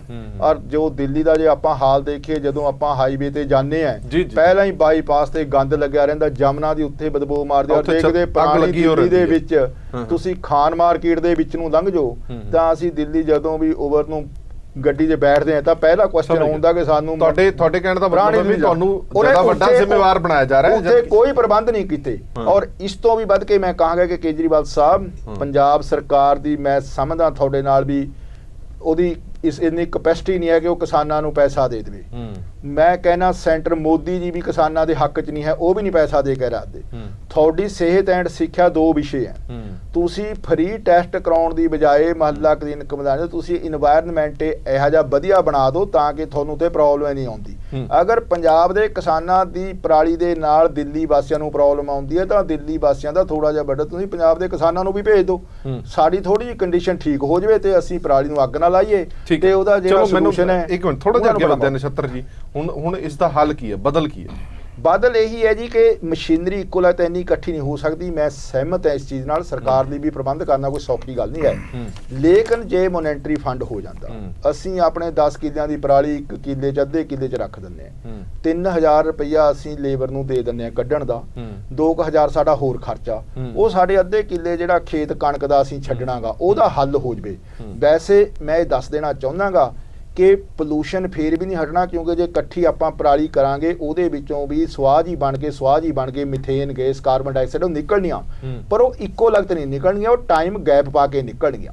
ਦੂਜਾ ਐਤਕੀ ਕਾਰਨ ਇਹ ਵੀ ਹੋਇਆ ਕਿ ਕਿਸਾਨਾਂ ਨੇ ਅੱਗੇ ਕੋਈ 2 ਕਿੱਲੇ ਪਿੰਡ 'ਚ ਜਾਲਦਾ ਸੀ, ਕੋਈ 4 ਜਾਲਦਾ ਸੀ, ਉਹ ਅਬਜ਼ੌਰਬ ਹੋ ਜਾਂਦਾ ਸੀ, ਉਸ ਤੋਂ ਬਾਅਦ ਅਗਲੇ ਕਿੱਲੇ ਨੂੰ ਅੱਗ ਲੱਗਦੀ ਸੀ। ਇਸ ਵਾਰ ਇਕੱਠੇ ਹੋ ਕੇ ਅੱਗ ਲਾਉਣੀ ਪਈ। ਪਟਾਕਿਆਂ ਦਾ ਟਾਈਮ ਵੀ ਅੱਗੇ ਸਾਰਾ ਦਿਨ ਚੱਲਦੇ ਰਹਿੰਦੇ ਸੀ ਤੇ ਖਤਮ ਹੋ ਜਾਂਦੇ, ਉਹ 3 ਘੰਟੇ ਦੇ ਵਿੱਚ ਖਤਮ ਕਰਨ ਦੇ ਵਿੱਚ ਸਾਰਾ ਕੁਝ ਇਕੱਠਾ ਹੋ ਗਿਆ ਤੇ ਉੱਪਰੋਂ ਆ ਗਈ ਐਡਵਾਂਸ ਦੇ ਵਿੱਚ ਠੰਡ। ਇਹ ਚਾਰੇ ਪੰਜੇ ਚੀਜ਼ਾਂ ਨੇ, ਪਰ ਥੈਂਕ ਯੂ ਨੇਚਰ ਕਿ ਇਹਨੇ ਅੱਗੇ ਵਾਸਤੇ ਅੱਖਾਂ ਖੋਲਤੀਆਂ ਕਿਸਾਨਾਂ ਦੀਆਂ ਵੀ, ਆਮ ਬੰਦਿਆਂ ਦੇ ਵੀ, ਜਿਹੜੇ ਕਿਸਾਨ ਨੂੰ ਸਮਝਦੇ ਸੀਗੇ ਇਹਨੂੰ ਕੁਝ ਪਤਾ ਨਹੀਂ ਜਾਂ ਕਿਸਾਨ ਨੂੰ ਲੁੱਟ ਲਓ ਜਾਂ ਕਿਸਾਨ ਨੂੰ ਤਾਂ ਇੱਕ ਅਣਗੌਲਿਆ ਜਾਂ ਪੱਖ ਰੱਖਦੇ ਸੀ, ਉਹਨਾਂ ਨੂੰ ਇਹ ਪਤਾ ਲੱਗ ਗਿਆ ਕਿ ਕਿਸਾਨ ਦੀ ਕਮਜ਼ੋਰੀ ਦਾ ਰੋਜ਼ਾਨਾ ਸਾਰੇ ਜਿਹੜੀ ਮੁਲਕ ਹੈ ਉਹਨੂੰ ਭੁਗਤਣਾ ਪਊਗਾ। ਔਰ ਜੇ ਅਜੇ ਵੀ ਨਾ ਸਮਝੇ ਫਿਰ ਬਹੁਤ ਮਾੜੀ ਗੱਲ। ਹਾਂਜੀ ਸੰਧੂ ਸਾਹਿਬ, ਕਿਵੇਂ ਸਮੱਸਿਆ ਹੱਲ ਕਰੋਗੇ ਇਹਨਾਂ ਦੀ? ਦੇਖੋ ਜੀ, ਮੈਂ ਤਾਂ ਜਿਹੜਾ ਪਹਿਲਾਂ ਕਿਹਾ ਵੀ ਪੱਛਮੀ ਬੰਗਾਲ ਵਾਲਾ ਮਾਡਲ ਲਿਆਉਣਾ ਪਊਗਾ, ਉਹਦਾ ਕਾਰਨ ਹੈ ਕਿ ਆਪਾਂ 17 ਲੱਖ ਮੀਟ੍ਰਿਕ ਟਨ ਜਿਹੜੀ ਹੈ ਪਰਾਲੀ ਪੰਜਾਬ ਦੇ ਵਿੱਚ ਪੈਦਾ ਹੁੰਦੀ ਹੈ। ਵੈਸਟ ਬੰਗਾਲ ਆਪਣੇ ਤੋਂ ਪਹਿਲਾਂ ਦਾ ਝੋਨਾ ਲਾਉਂਦਾ, ਉਹ 30 ਲੱਖ ਮੀਟ੍ਰਿਕ ਟਨ ਪਰਾਲੀ ਉਹਨਾਂ ਦੀ ਹੁੰਦੀ ਹੈ। ਉਹਨੇ ਉਹਨਾਂ ਤੋਂ ਖਾਦਾਂ ਵੀ ਬਣਾ ਰਿਹਾ, ਉਹਨਾਂ ਤੋਂ ਖੁੰਬਾਂ ਵੀ ਪੈਦਾ ਕਰ ਰਿਹਾ। ਔਰ ਆ ਜਿਹੜਾ ਥੀਸਿਸ ਦਿੱਤਾ ਜਾਂਦਾ ਨਾ ਖਾਸ ਤੌਰ ਤੇ ਬਿਊਰੋਕ੍ਰੇਸੀ ਵੱਲੋਂ ਕਿ ਵੀ ਜੀ ਮਸ਼ੀਨਰੀ ਦੀ ਬਹੁਤ ਲੋੜ ਹੈ, ਮਸ਼ੀਨਰੀ ਦੀ ਹੈ, ਉੱਥੇ 2% ਸਿਰਫ ਐਪੀਸੀਡਰ ਹੈ।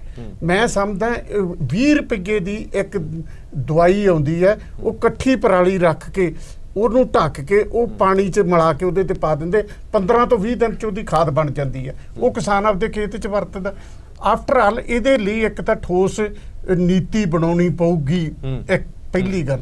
ਦੂਜਾ ਮੈਂ ਸਮਝਦਾ ਕਿ ਇਹ ਇੱਕ ਐਜੂਕੇਸ਼ਨ ਦਾ ਤੇ ਅਵੇਅਰਨੈਸ ਦਾ ਮਸਲਾ ਹੈ। ਸਾਡੇ ਸਿਲੇਬਸ ਦੇ ਵਿੱਚ ਇੱਕ ਤਾਂ ਟ੍ਰੈਫਿਕ ਦਾ ਕੀ ਰੂਲ ਹੋਣ ਤੇ ਦੂਜਾ ਵਾਤਾਵਰਨ ਦੀ ਸ਼ੁੱਧਤਾ, ਇਹ ਸਬਜੈਕਟ ਵਜੋਂ ਲਾਉਣੇ ਚਾਹੀਦੇ। ਨਾਰਥ ਕੋਰੀਆ ਇੱਕ ਛੋਟਾ ਜਿਹਾ ਦੇਸ਼ ਹੈ, ਉਹਦੇ ਮੈਂ ਦੇਖਿਆ ਐਲੀਮੈਂਟਰੀ ਐਜੂਕੇਸ਼ਨ 'ਚ ਵੀ ਟ੍ਰੈਫਿਕ ਦੇ ਉਹਦੇ ਤੇ ਪੂਰਾ ਪੇਪਰ ਸੀਗਾ। ਇਹ ਅਵੇਅਰਨੈਸ ਚਾਰੇ ਪਾਸੇ ਕਰਨੀ ਪਊ। ਹੁਣ ਸਤਲੁਜ ਦਰਿਆ ਹੈ, ਲੁਧਿਆਣੇ ਦਾ ਸਾਰਾ ਕੈਮੀਕਲ ਦਾ ਪਾਣੀ ਜੇ ਵਰ੍ਹਿਆਂ ਤੋਂ ਉਹਦੇ ਵਿੱਚ ਪੈ ਰਿਹਾ, ਔਰ ਉਹ ਮੋਗੇ ਤੱਕ ਜਿਹੜਾ ਹੈ ਕਾਲਾ ਪੀਲੀਆ, ਕੈਂਸਰ, ਇਹਨਾਂ ਚੀਜ਼ਾਂ ਨੂੰ ਜਿਹੜਾ ਉਹ ਪੈਦਾ ਕਰ ਰਿਹਾ ਤੇ ਦੰਦਾਂ ਦੀਆਂ ਬਿਮਾਰੀਆਂ ਨੂੰ। ਇਹ ਇੱਕ ਗੌਰਮੈਂਟਾਂ ਨੂੰ ਵੀ ਇਹਦੇ ਬਾਰੇ ਸੋਚਣਾ ਪਊਗਾ, ਚਾਹੇ ਪੰਜਾਬ ਦੀ ਹੋਵੇ ਚਾਹੇ ਕੇਂਦਰ ਦੀ, ਔਰ NGO ਨੂੰ ਵੀ ਤੇ ਸੋਸਾਇਟੀ ਨੂੰ ਵੀ। ਬਹੁਤ ਤਜਰਬੇ ਹੋਏ ਆ। ਨਛੱਤਰ ਜੀ, ਤੁਸੀਂ ਕਿਉਂ ਨਹੀਂ ਖੁੰਬਾਂ ਉਗਾ ਲੈਂਦੇ? ਮੈਂ ਉਹੀ ਗੱਲ ਤਾਰਾ ਸਿੰਘ ਜੀ ਨੂੰ ਕਹਿਣਾ ਚਾਹੁੰਦਾਗਾ ਕਿ ਕਿਸਾਨਾਂ ਦੇ ਕੋਲੇ ਇਹ ਨਹੀਂ ਹੈਗੇ, ਕਿਸਾਨਾਂ ਨੂੰ ਇਸ ਵੇਲੇ ਨੌਲੇਜ ਨਹੀਂ ਹੈ। ਲੇਕਿਨ ਸਵਾਲ ਤਾਂ ਇਹੀ ਹੈ ਕਿ ਕਣਕ ਦਾ ਟਾਈਮ ਗੈਪ ਘਟਾਉਣ ਵਾਸਤੇ ਬੀਜਣ ਦਾ ਸਮਾਂ ਮਿਲੇ ਸਾਨੂੰ, ਤੇ ਦੂਜਾ ਸਾਨੂੰ ਮੋਨੈਟਰੀ ਏਡ ਹੋਵੇ। ਹੁਣ ਪਹਿਲਾਂ ਇਹਦੇ ਵਿੱਚ ਕਿਸਾਨ ਮੰਡੀਆਂ ਬਣਾਈਆਂ ਗਈਆਂ ਮਨੋਜ ਸਿੰਘ ਗਿੱਲ ਜੀ ਵੱਲੋਂ, ਬੜਾ ਵਧੀਆ ਉਦਮ ਸੀ ਕਿ ਕਿਸਾਨਾਂ ਦੀ ਥੋੜੀ ਜਿਹੀ ਹਾਲਤ ਠੀਕ ਹੋ ਜੇ, ਪਰ ਤੁਸੀਂ ਹੁਣ ਦੇਖੋ ਕਿ ਉਹ ਕਿਸਾਨ ਮੰਡੀਆਂ ਨਹੀਂ ਰਹੇ, ਉਹ ਭਈਆਂ ਮੰਡੀਆਂ ਰਹਿ ਗਈਆਂ। ਉਹ ਰੇਟ ਵੀ ਕਿਸਾਨ ਨਾਲੋਂ ਠੋਕ ਕੇ ਜ਼ਿਆਦਾ ਲੈਂਦੇ ਆ, ਝੂਠ ਬੋਲਣ ਲੱਗੇ ਜ਼ੋਰ ਨਹੀਂ ਲਾਉਂਦੇ। ਤੇ ਸਰਕਾਰ ਦੇ ਮੁਲਾਜ਼ਮ ਮੋਹਾਲੀ ਦੇ ਵਿੱਚ ਚੰਗੇ ਤੋਂ ਚੰਗੇ ਆਫੀਸਰ ਬੈਠੇ ਨੇ, ਆਪਣੀਆਂ ਅੱਖਾਂ ਨਾਲ ਦੇਖਣ ਦੇ ਬਾਵਜੂਦ ਵੀ ਉਹ ਕਿਸਾਨ ਮੰਡੀ ਨੂੰ ਪ੍ਰਵਾਸੀਆਂ ਦੀ ਮੰਡੀ ਬਣ ਗਈ। ਉਹਦੇ ਵਿੱਚ ਕਦੇ ਨਹੀਂ ਉਹਨਾਂ ਨੇ ਸੋਚਿਆ ਕਿ ਜੇ ਕਿਸਾਨ ਆਪਣੀ ਫਸਲ ਪੈਦਾ ਲੈ ਕੇ ਆਉਂਦਾ ਉਹਨੂੰ ਵੇਚਣ ਦਾ ਮਾਹੌਲ ਵੀ ਪੈਦਾ ਕਰ ਦਿਓ। ਹੁਣ ਸਾਡੀ ਸਰਕਾਰ ਕਹਿ ਤਾਂ ਦਿੰਦੀ ਹੈ ਕਿ ਤੁਸੀਂ ਐਦਾਂ ਕਰ ਦਿਓ, ਮੀਡੀਆ ਦੇ ਵਿੱਚ ਆ ਕੇ ਬੜੇ ਉਹਨਾਂ ਨੂੰ ਵਿਚਾਰ ਦੇ ਦਿੰਦੀ ਹੈ, ਲੇਕਿਨ ਉਹਨਾਂ ਦੇ ਸੇਫਗਾਰਡ ਵਜੋਂ, ਉਹਨਾਂ ਦੀ ਸੁਰੱਖਿਆ ਵਜੋਂ ਕੋਈ ਕਦਮ ਨਹੀਂ ਚੱਕਦੀ। ਸਾਡੇ ਨਾਲ ਮੋਨੈਟਰੀ ਫੰਡ ਜਿਹੜੇ ਸਾਡੇ ਹੈਗੇ ਉਹ ਮੋਨੈਟਰੀ ਕੰਡੀਸ਼ਨ ਠੀਕ ਕਰਨ ਦੇ ਨਾਲ ਨਾਲ ਬੁੱਕੀ ਦੂਜਿਆਂ ਤੇ ਵੀ ਸਾਡੀ ਸੇਫਗਾਰਡ ਹੋਣੀ ਚਾਹੀਦੀ ਹੈ। ਠੀਕ ਹੈ ਵਿਨੀਤ ਜੀ, ਕੈਪਟਨ ਸਾਹਿਬ ਵੱਲੋਂ ਇੱਕ ਵਾਰ ਫਿਰ ਤੋਂ ਚਿੱਠੀ ਲਿਖੀ ਗਈ ਹੈ ਸੈਂਟਰ ਗਵਰਨਮੈਂਟ ਨੂੰ, ਅੱਜ ਹੀ ਚਿੱਠੀ ਲਿਖੀ ਹੈ ਔਰ ਪ੍ਰੈਸ ਨੋਟ ਵੀ ਆ ਜਾਰੀ ਕੀਤਾ ਗਿਆ, ਜਿਸ ਦੇ ਵਿੱਚ ਉਹਨਾਂ ਨੇ ਮੰਗ ਕੀਤੀ ਕਿ ਘੱਟੋ ਘੱਟ 100 ਰੁਪਏ ਪ੍ਰਤੀ ਕੁਇੰਟਲ ਹੈ ਜਿਹੜਾ ਉਹ ਬੋਨਸ ਜ਼ਰੂਰ ਦਿੱਤਾ ਜਾਵੇ ਪਰਾਲੀ ਨੂੰ ਨਾ ਸਾੜਨ ਦੇ ਅਵੈਧ ਵਿੱਚ। ਔਰ ਸਰਕਾਰ ਹੁਣ ਇਹ ਕਹਿ ਰਹੀ ਹੈ ਕਿ ਅਸੀਂ ਸਾਡੇ ਕੋਲ ਜਿੰਨੇ ਕੁ ਫੰਡ ਸੀਗੇ ਅਸੀਂ ਉਹ ਉਨੇ ਫੰਡ ਪ੍ਰਾਪਤ ਨਹੀਂ ਸੀਗੇ, ਸੈਂਟਰ ਗਵਰਨਮੈਂਟ ਜੇ ਸਾਡੀ ਮਦਦ ਕਰਦੀ ਤਾਂ ਇਹ ਹਾਲਾਤ ਨਹੀਂ ਬਣਦੇ। ਗੱਲ ਆਪਣੀ ਜਗ੍ਹਾ ਕੇਂਦਰ ਆਪਣਾ सूबा सरकार दी ठीक हो सकती है और केंद्र सरकार डेफिनेटली इस पर विचार करेगी। और मैं पहले भी किया है जब कोई निर्णय करेगी और निर्णय हरियाणा, पंजाब और वेस्टर्न यूपी इन्हें सारे फार्मर्स एक सेकंड लेट नहीं हो गया नहीं मैं जे निर्णय लेना सी तो पहला लेंदे तो शायद ये हालात ना बनदे। मैं तो नहीं कह रहा निर्णय ले रहे ने, पर निर्णय जे लैणगे इन्हां सब चीज़ों ਨੂੰ ਕੰਸੀਡਰ ਕਰਕੇ ਲੈਣਗੇ, ਕਿਉਂਕਿ ਜਿਸ ਸੈਂਟਰ ਗਵਰਨਮੈਂਟ ਦੇ ਜਿਹੜੇ ਜਿਹਦੀ ਗੱਲ ਕਰ ਰਹੇ हैं और ਜਿਹਦੇ ਲੀਡਰਸ ਨੇ ਉਹ ਵੀ ਆਪ ਦਿੱਲੀ ਬੇਸਡ ਨੇ, ਕਿਉਂਕਿ ਨੈਸ਼ਨਲ ਹੈੱਡਕੁਆਟਰ ਦਿੱਲੀ 'ਚ ਹੈ, ਉੱਥੇ ਨੇ ਉਹ ਵੀ ਇਸ ਸਾਰੇ ਪ੍ਰੋਸੈਸ ਤੋਂ ਨਿਕਲ ਰਹੇ ਹੋਣੇ ਜੋ ਅਸੀਂ ਇਹ ਚਰਚਾ ਕਰ ਰਹੇ हैं। देखो मैं एक गल कहना चाहूँगा कि भी मोदी गवर्नमेंट 3 साल पहले आई और इस इशू के प्रति कल एक fog issue, smog issue, overall environment issue के उपर डी ग्रेड जरा हो रहा तो पर चिंतित सी, उसके चाहे स्वच्छ भारत अभियान है, चाहे क्लीन गंगा कैंपेन है और चाहे national air quality index specially शुरू किया जरा मापदंड ही नहीं साढ़े को सीगा। फिर ईवन मोदी जी ने कि टॉयलेट बिफोर टैंपल भी मंदिर बनाने तो पहले टॉयलेट बनाने की चिंता करो, ज़्यादा जरूरी है। माउंट एवरेस्ट की भी चिंता की, ठीक है, वाटर कंजरवेशन की, ये सारे ओवरऑल है, लेकिन मैंने लगता है कि ये साडी सामूहिक जिम्मेवारी है, साडी एज इंसान व्यक्तिगत जिम्मेवारी है, असी ना करिए, फिर साडी फैमिली की रिस्पॉन्सिबिलिटी है, महल्ले की, शहर की, सूबे, देश, फिर धरती वासियों की। जे असी सारे अपनी सामूहिक रिस्पॉन्सिबिलिटी अपने आप तो शुरू करके नहीं समझांगे तो ये क्राइसिस डे बाय डे वधदा पाएगा। आज फॉग स्मॉग का इशू मैनू याद है, मैनू याद है, पर फिर मेरी सवाल तो मेरा जे फैक्ट्री प्रदूषण करती है ओदी जिम्मेवारी समाज दी नहीं है, जे किसान प्रदूषण करता ओदी जिम्मेवारी समाज दी नहीं है। चेक ਤਾਂ ਇੱਕ ਹੈਗਾ ਨਾ ਉਹਨਾਂ ਤੋਂ ਰੋਕ ਰੱਖਣ ਲਈ ਅਸੀਂ ਇਸ ਗੱਲ ਤੋਂ ਟਾਲਾ ਨਹੀਂ ਵੱਟ ਸਕਦੇ ਕਿ ਇਹ ਸਾਰਿਆਂ ਦੀ ਜ਼ਿੰਮੇਵਾਰੀ ਹੈ। ਜੇ ਸਾਰਿਆਂ ਦੀ ਜ਼ਿੰਮੇਵਾਰੀ ਤੇ ਸਰਕਾਰਾਂ ਕਿਸ ਗੱਲ ਦੀਆਂ ਨੇ, ਸਰਕਾਰਾਂ ਕਿਸ ਕੰਮ ਵਾਸਤੇ ਨੇ? ਦੋ ਅਲੱਗ-ਅਲੱਗ ਇਸ਼ੂ ਸੀਗੇ। ਤੁਸੀਂ ਸ਼ਾਇਦ ਮੇਰਾ ਨਾ ਹਾਈਲੀ ਗਵਰਨਮੈਂਟ ਸੈਂਟਰਿਕ ਲੈ ਕੇ ਮੇਰਾ ਜਨਰਲ ਇਸ਼ੂ ਮੈਂ ਜਨਰਲੀ ਕਵਰ ਕਰਨ ਦੀ ਕੋਸ਼ਿਸ਼ ਕੀਤੀ ਵੀ ਹੁਣ ਸਾਡਾ ਆਪ ਦੀ ਜ਼ਿੰਮੇਵਾਰੀ ਤੇ ਵੀ ਬਣਦੀ ਹੈ ਨਾ ਜੀ, ਘਰ ਦਾ ਆਸ-ਪਾਸ ਸਾਫ਼ ਰੱਖਣਾ ਸਾਡੀ ਆਪ ਦੀ ਜ਼ਿੰਮੇਵਾਰੀ ਹੈ, ਠੀਕ ਹੈ, ਵਾਟਰ ਕੰਜ਼ਰਵ ਕਰਨਾ ਸਾਡੀ ਆਪ ਦੀ ਜ਼ਿੰਮੇਵਾਰੀ ਹੈ, ਠੀਕ ਹੈ, ਫਿਰ ਆਸ-ਪਾਸ ਦੇ ਮਹੱਲਾ ਏਰੀਆ सोसाइटी इनू करना, इनू खड़ा करना, ये साडी आप दी जिम्मेवारी है। मैं सारी गल्लां नाल सहमत हां। एक गल और मैं जिस गल ते आ रहा मैं जिस गल ते आ रहा ਅੱਜ ਜਿਹੜਾ ਹਵਾ ਬਣਾਇਆ ਗਿਆ ਉਹ ਹਵਾ ਸਿਰਫ ਇਸ ਲਈ ਬਣਾਇਆ ਗਿਆ ਕਿ ਪਰਾਲੀ ਦੇ ਪ੍ਰਦੂਸ਼ਣ ਦੇ ਕਰਕੇ ਹਾਲਾਤ ਬਣੇ ਨੇ ਔਰ ਪਰਾਲੀ ਦਾ ਪ੍ਰਦੂਸ਼ਣ ਇਸ ਕਰਕੇ ਹੋਇਆ ਸੂਬਾ ਸਰਕਾਰ ਤੇ ਸੈਂਟਰ ਸਰਕਾਰ ਫੇਲ ਰਹੀਆਂ ਪਰਾਲੀ ਦੇ ਪ੍ਰਦੂਸ਼ਣ ਨੂੰ ਰੋਕਣ ਦੇ ਲਈ।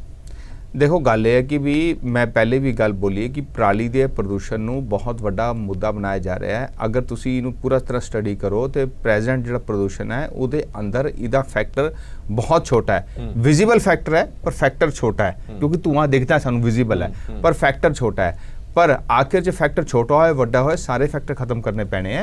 उन्हां विचों एक पराली दा कंपनसेशन भी एक मुद्दा है, इनू खत्म करने वास्ते अगर सरकार ने पहले हैप्पी सीडर्स या होर इक्विपमेंट वास्ते केंद्र सरकार ने सूबियां नूं पैसा भेजा, सेंटर तो 100% स्पॉन्सर स्कीम आई है तो हुण अगला एक स्टैप उस तो आगे है कि कंपनसेशन भी मिले तो उत्ते भी विचार किया जाएगा। सरकार कोई ना कोई इस क्राइसिस नूं ध्यान रखते हुए निर्णय लेगी। हाँ जी जी नक्षत्र जी, फिर मैं चीमा साहब को लाना। अगर सरकार की नीयत ठीक होंदी ना जी ਤਾਂ ਸਰਕਾਰ ਦੇ ਵਿੱਚ ਕਰੋੜਾਂ ਰੁਪਈਆ ਕੰਟੀਨਜੈਂਸੀ ਫੰਡ ਹੁੰਦਾ। ਉਹਨਾਂ ਨੂੰ ਇਹ ਅਗਰ ਜਾਂ ਦੋ ਹੀ ਚੀਜ਼ਾਂ ਆਪਾਂ ਕਹਿ ਸਕਦੇ ਹਾਂ, ਜਾਂ ਤਾਂ ਜਿੰਨੇ ਬਿਊਰੋਕਰੇਟ ਸਰਕਾਰ ਨੇ ਰੱਖੇ ਹੋਏ ਹੈ ਉਹਨਾਂ ਦੀ ਦੂਰਅੰਦੇਸ਼ੀ ਠੀਕ ਨਹੀਂ ਹੈ ਜਾਂ ਫਿਰ ਸਰਕਾਰ ਦੀ ਨੀਅਤ ਮਾੜੀ ਹੈ। ਦੇਸ਼ ਦਾ ਪੈਸਾ ਦੇਸ਼ 'ਚ ਰਹਿਣਾ ਸੀ।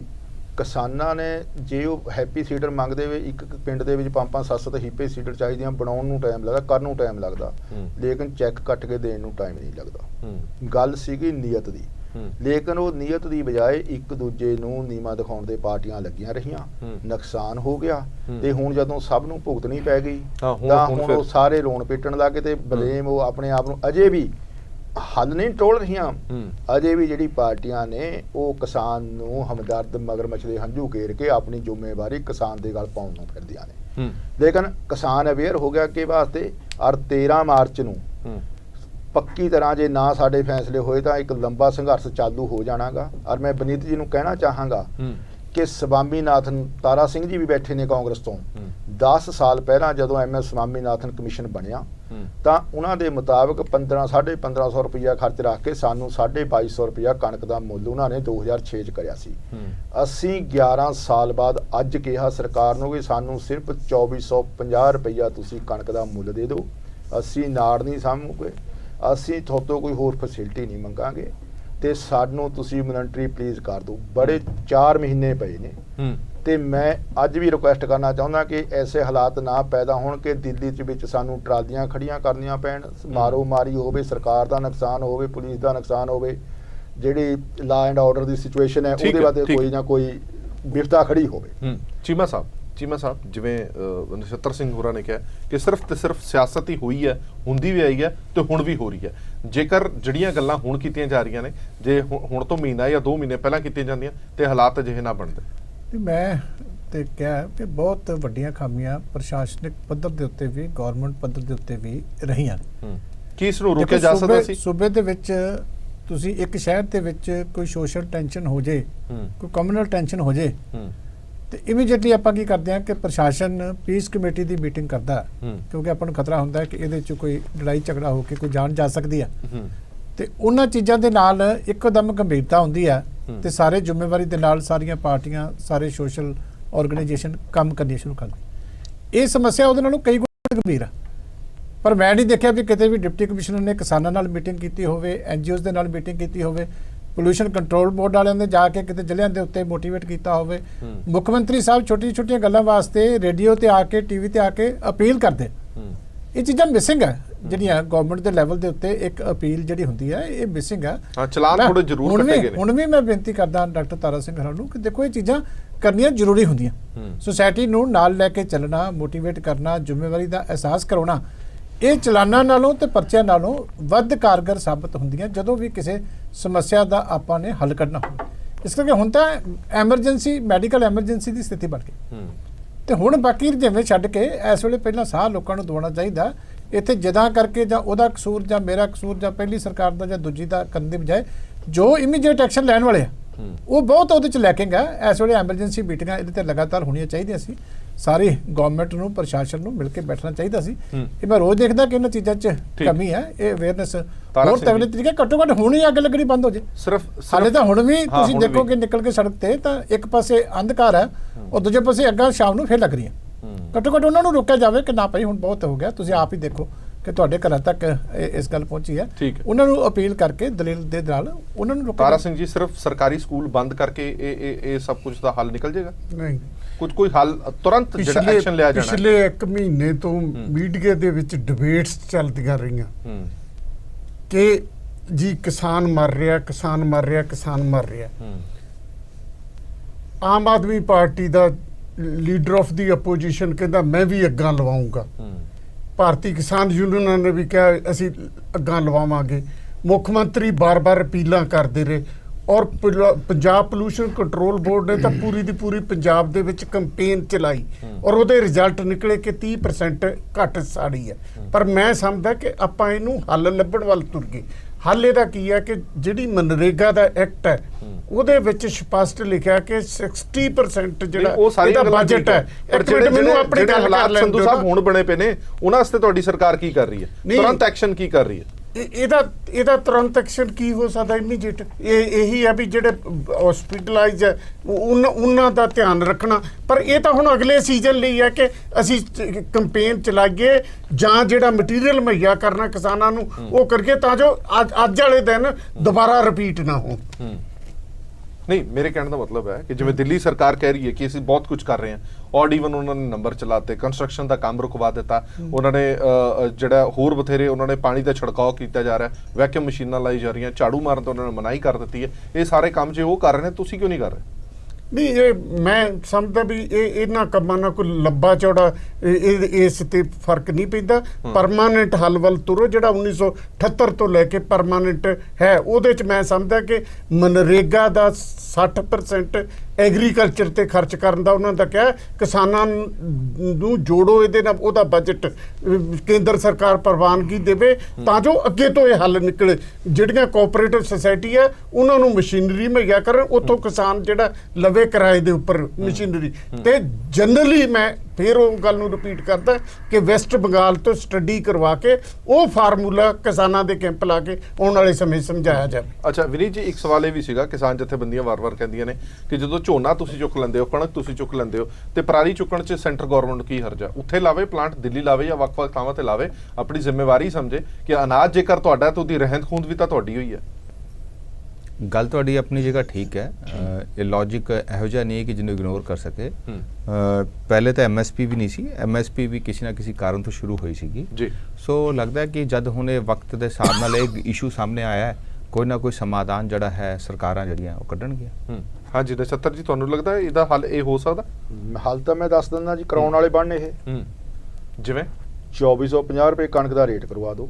ਸਾਨੂੰ ਜਿਹੜੇ ਮੋਟੇ ਸੰਦ 500 ਰੁਪਏ ਕਿਲੋ ਵੇਚ ਰਹੇ ਨੇ, 50 ਰੁਪਏ ਕਿਲੋ ਲੈ ਕੇ ਲੋਹਾ, ਉਹਨਾਂ ਤੇ ਫਿਕਸ ਕਰ ਦਿਓ। ਜਿਹੜੀ ਇਹਦੀ ਸਬਸਿਡੀ ਹੈ ਉਹ ਅਫਸਰ ਖਾ ਜਾਂਦੇ ਨੇ, ਫੈਕਟਰੀ ਵਾਲੇ ਦਾ ਮਾਲ ਵਿਕ ਜਾਂਦਾ, ਨਪੀੜਿਆ ਕਿਸਾਨ ਜਾਂਦਾ ਹੈਗਾ।